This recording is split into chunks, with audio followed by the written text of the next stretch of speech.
Le livre de la méditation et de la vie, Krishnamurti, 26 novembre. Quelle est votre réaction?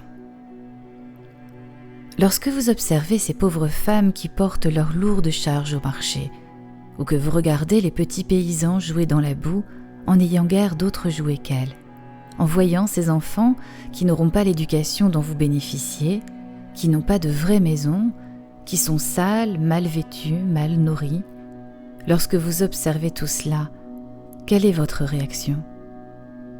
Il est très important de découvrir vous-même quelle réaction vous avez.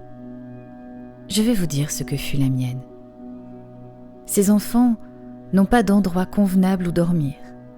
Le père et la mère sont occupés toute la journée sans un jour de vacances. Les enfants ignorent ce que c'est d'être aimés, choyés.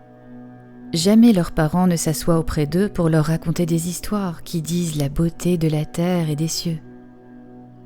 Comment qualifier une société qui crée une telle situation, où certains sont immensément riches et ont tout ce qu'ils peuvent désirer, alors qu'en même temps des garçons et des filles sont démunis de tout?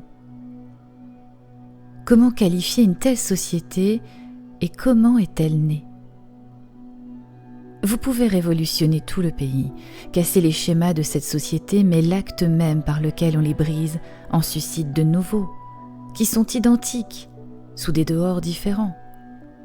Les commissaires du peuple et leurs résidences privées à la campagne, les privilèges, les uniformes et ainsi de suite, cela n'en finit jamais. C'est ce qui s'est produit après chaque révolution, française, russe et chinoise.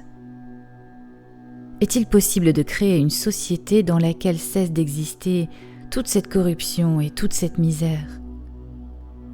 Cette société ne pourra voir le jour que lorsque vous et moi, en tant qu'individus, nous arracherons à toute emprise collective, lorsque nous nous libérerons de toute ambition et que nous saurons ce qu'aimer veut dire. Voilà quelle fut alors ma réaction, jaillie tout entière en un éclair.